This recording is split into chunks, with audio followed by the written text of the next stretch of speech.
Hello again and welcome to this exercise. In this exercise, we will sketch this drawing. Let's start with this part here. We have two circles. The first diameter is 24 and the second diameter is 32. So, sketch a circle, give it the first diameter, which is 24, then give this another diameter, which is 32. Now we need to sketch these two circles, and the diameters here are the same as in here. So we have this horizontal distance and we have this vertical distance. To begin, from the ribbon, select Copy Entities. Make sure to keep this. Then select the first circle, then the second one. Then our start point will be the center point. Now, just take them and place them here. Now, let's set this diameter to be equal to this one, and let's set this diameter to be equal to this one. We need to define the vertical distance, which is 112 divided by 2.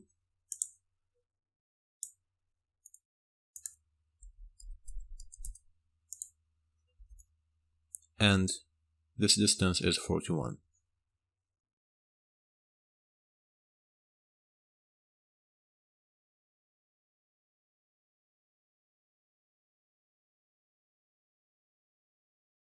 Now, we know that this distance is 106. So we can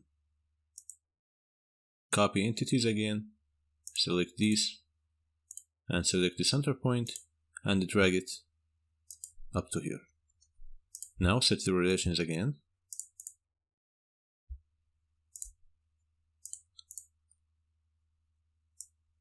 And let's set this distance to 106.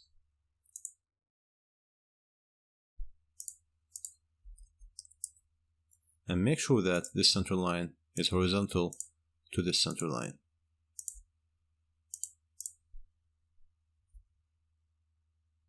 Now, let's set this arc.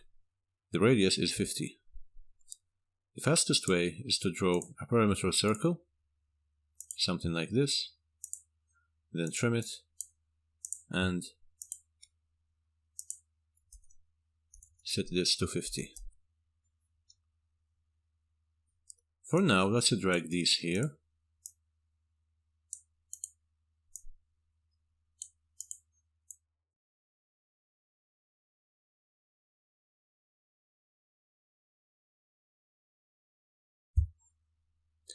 As you can see from the drawing, we have a circle here, and we have an arc, then a tangent line, then an arc again. And we have this circle here. It's obvious that this circle is horizontal. I mean, the center lines are horizontal to each other here. And the radius is 12. So let's start with this. And this point is vertical to this one. We can double check with this distance. Let's see. So I'll draw a circle. I'll make it vertical with this one, and I'll make it horizontal with this one. And finally, the radius is 12, which is equal to this one. As you can see, we have a fully defined circle. Now let's check this distance. So smart dimension from here to here, which is correct. Now, since this dimension is not needed, because we already defined the distances using relations, you have the option to keep it here, but it will be a driven dimension. In other words, you won't be able to double click and change it. So let's keep it for now, or simply exit the command, select it, then delete it. It will make our drawing less crowded. Now we have to sketch another circle here, and as you can see, the radius is 28. So from the same center point, sketch a circle, and this should be set to 28 multiplied by 2. Then we have two circles here.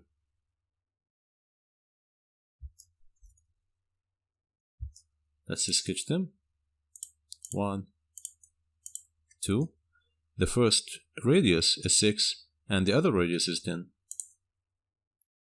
So this should be 12 and this should be 20. And we need this point to be vertical with this one. And finally the distance is 92 divided by 2. So select this point and set this to 92 by 2.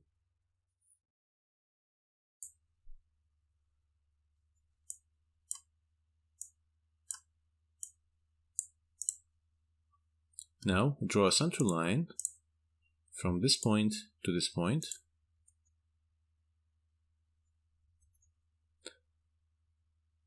And let's draw these lines. So pick a line, start here and end it here. Do the same on the other side. Now let's do some trims. We don't need this, and obviously we don't need this. Now select mirror entities and select this part,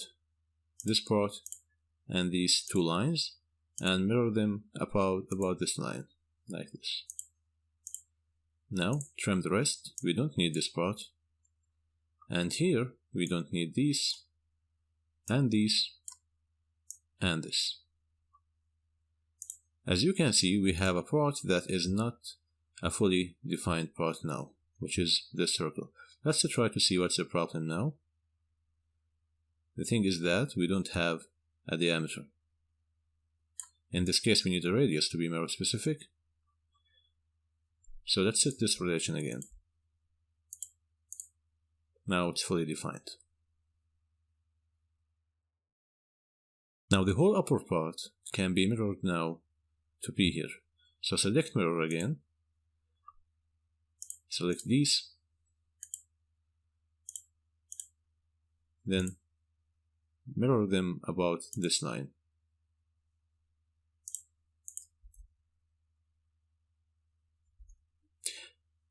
Now let's create this part.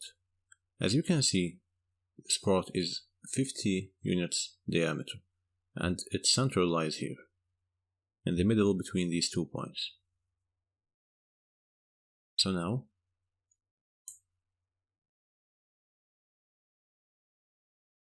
select these and move them here.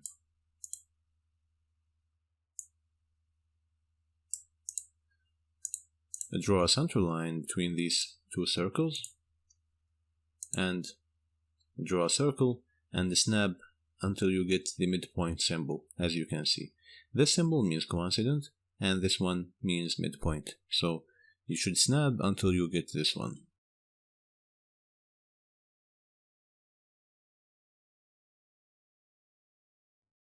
Something like this. Now set the diameter to 100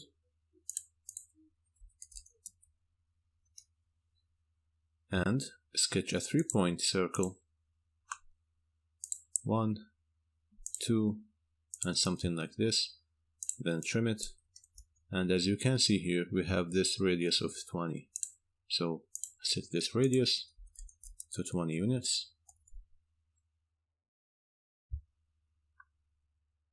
Now you need to trim this part, and this one,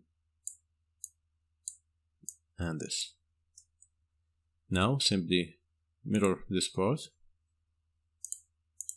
about this center line, and trim again.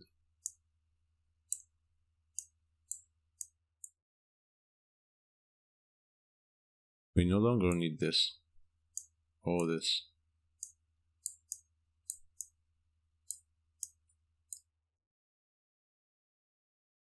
Now let's hide the dimensions and the relations for a while.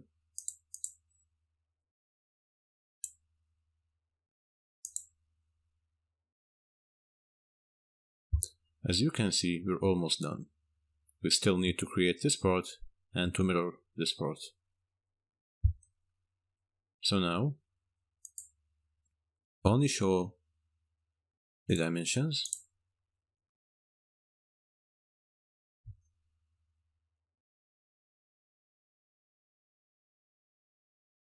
Now, sketch a center line between these two circles, and from the midpoint again, draw another center line. Mirror entities, select this arc, this one, and mirror them about this line.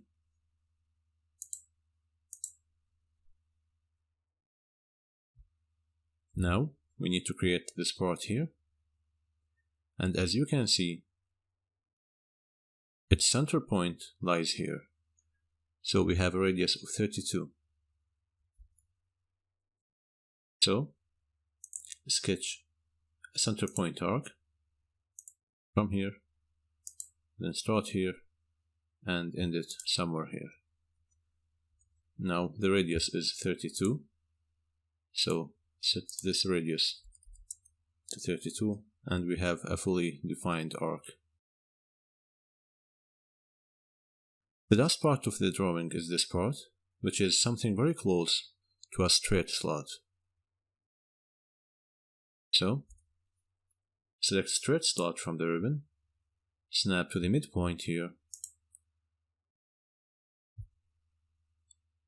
and it's better to move until somewhere here, then draw the slot. Now the radius is 22, so set this to 22 units. Now drag this point somewhere here and try to trim it. As you can see this message which says this trim operation will destroy the slot entity. We want to continue, then say OK, because this entity will no longer be a slot. So we need to redefine some relations now. Now let's see what happened. So this line is no longer a horizontal line. So make it horizontal, then make it parallel with this one. And I don't think here we don't have any tangency anymore. So snap it here and make it coincident with this point. Now we have a small radius of 4 units here. So place a perimeter circle here, here, and here. Trim it and set the radius to 4. Then we need to trim this part here, and we need to make a mirror to this arc about this line and make the necessary trims, or simply you can drag this point up to here. Now let's hide the dimensions and have a final look. This drawing is a little bit tricky because it has many dimensions, which makes the sketch a little bit crowded, which causes problems in some cases. So make sure that always you can use this option and you can use this. As you can see now, it's crazy crowded and there's no point of viewing it this way. So get rid of the dimensions and get rid of the relations, then you can see your drawing. Thanks for watching, see you in the next video.